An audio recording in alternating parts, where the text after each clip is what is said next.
Saudara yang kekasih dalam nama Yesus,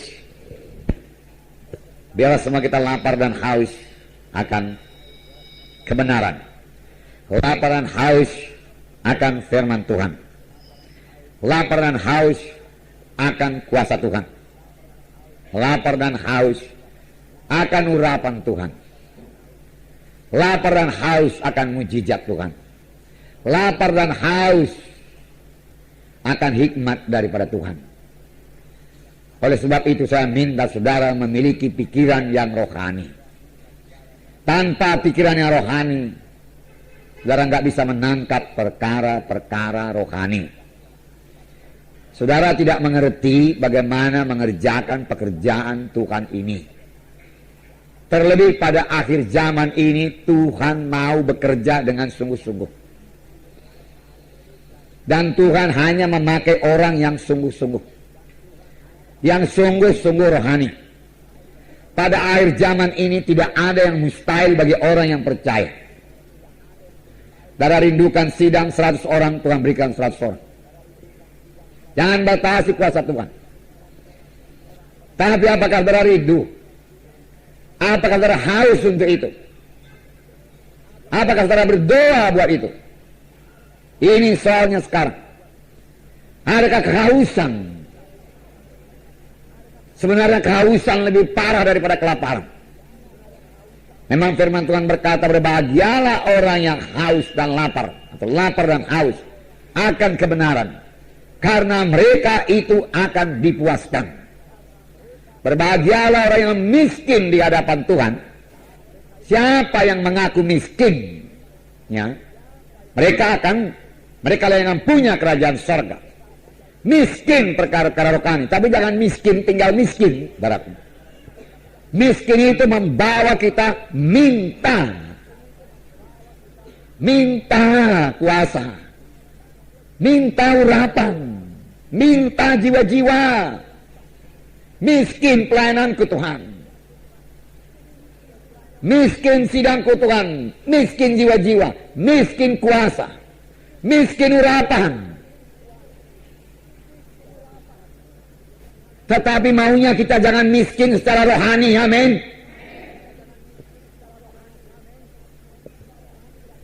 Saudaraku, sebab rohani nggak bisa dilikuidasi, kecuali kita sendiri yang melikuidasi diri kita. Kita sendiri yang nggak mau kaya rohani. Kita sendiri yang nggak ngejar perkara-perkara rohani. Kita merasa puas. Tapi jangan, saudaraku, krisis rohani, saudaraku. Oleh sebab itu mari lapar dan haus akan perkara-perkara rohani. Firman Tuhan berkata, jikalau kamu mengasihi dunia ini, jikalau kamu memikirkan dunia ini, memikirkan materi dunia ini, ya, memikirkan kebesaran dunia ini, tidak ada padamu kasih Bapa. Tidak ada padamu pikiran rohani. Ini artinya, saudaraku, kejar dunia ini. Kejar dunia ini, saudaraku. Saudara, dunia pun tak dapat kalau kita mengejar dunia ini. Apalagi hamba-hamba Tuhan, saudaraku, kejar dunia, nggak akan dapat dunia. Tahu saudara mengapa nggak dapat, saudaraku? Karena firman Tuhan berkata, cari dahulu kerajaan Allah, baru dunia ditambahkan, amin. Nah, cari dahulu kerajaan Allah, lalu dunia ditambahkan.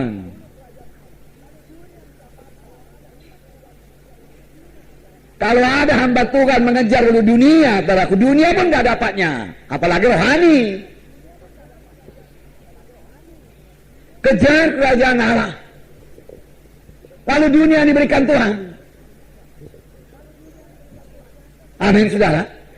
Ya, kerjakan sungguh-sungguh pekerjaan Tuhan, lalu dunia diberikan Tuhan. Amin, saudara. Nah, haleluya. Nah, saudara yang kasih dalam nama Yesus,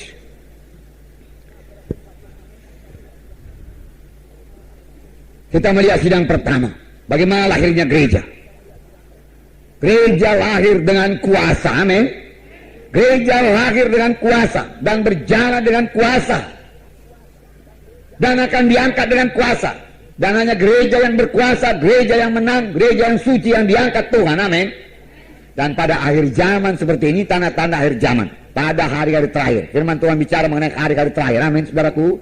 Hari-hari terakhir, ini sudah hari-hari terakhir, saudaraku. Zaman akhir sudah dimulai, saudaraku, waktu pencurahan Roh Kudus. Sebab Petrus berkata, pada hari-hari terakhir aku akan mencurahkan Rohku. Amin. Dan itu sudah 2000 tahun yang lalu. Dan kemudian saudaraku, 2000 tahun kita ini hidup pada hari-hari terakhir dari hari-hari terakhir. Nah, apakah kita masih mengejar dunia? Hari-hari terakhir dari hari terakhir, tanda-tanda akhir zaman sudah genap lah ini, saudaraku. Banyak sekali sekarang orang Kristen berdoa. Kalau ada keributan kita nggak bisa menginjil, saudara. Nggak bisa seperti ini. Makanya perlu berdoa. Firman Tuhan juga berkata, berdoalah buat pemerintahan, supaya kamu memperoleh pemerintahan yang baik. Firman Tuhan berkata, kita harus berdoa supaya pemerintahan kita pemerintahan yang baik. Dan itu hanya bisa didoakan oleh orang yang rohani. Kalau saudara nggak rohani, saudara nggak berdoa buat itu. Saudara, kita harus memikirkan dan mendoakan negara kita ini juga. Amin, saudaraku.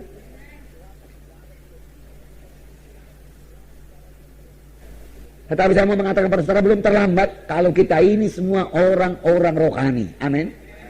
Tapi kalau kita masih mengejar kepentingan diri kita sendiri, saudaraku, kita akan ambruk, saudaraku. Pelayan saudara juga akan ambruk. Marilah mulai berkorban. Marilah mulai percayai kuasa Tuhan, mujizat Tuhan. Berapa banyak mujizat Tuhan terjadi dalam kebaktian kita. Saya sungguh sadar, saudaraku. Ya, 2 kali ini, 2 minggu betul saya melayani saudaraku suku Chinese di kota sana, saudaraku. Sekitar 40-50 di antara mereka itu, saudaraku. Saya lapar, kemudian saya lapar dan haus. Tuhan, tolong Tuhan kuasamu. Tolong Tuhan urapanmu, Tuhan. Tolong aku, Tuhan. Berapa persen lah firman Tuhan yang bisa dia tangkap, Tuhan? Mereka tidak biasa dengan firman Tuhan. Saya kasih firman Tuhan yang sangat sederhana kepada mereka, saudaraku. Ya. Oleh sebab saya berdoa, saya pikir pun nggak semua bisa dia tangkap firman Tuhan itu. Tapi saya berdoa, Tuhan, siapa yang saya letakkan tangan dalam nama Yesus, dia mesti mengalami kuasamu, Tuhan, di dalam nama Yesus. Aku rindu kuasamu, aku rindu urapanmu. Tidak bisa tidak, Tuhan, saya katakan. Saya berdoa, beberapa jam saya berdoa, baru saya berangkat, saudaraku. Nah, begitu caranya, saudaraku. Doakan lagi dalam nama Yesus, sembuhkan Tuhan dalam nama Yesus. Maju lagi satu ibu-ibu ke depan, saudaraku. Lalu, saudaraku, ibu ini saya tanya, mau apa ibu? Oh, dia bilang, saya mau doa, mohon urapan Tuhan untuk bersaksi. Saya belum pernah dengar, saudaraku, sepanjang melayani demikian, saudaraku. Begitu bersemangat dia bersaksi. Nah, makanya minggu depan ini, saudaraku, ya, akan lebih banyak lagi jiwa-jiwa baru. Amin, saudara.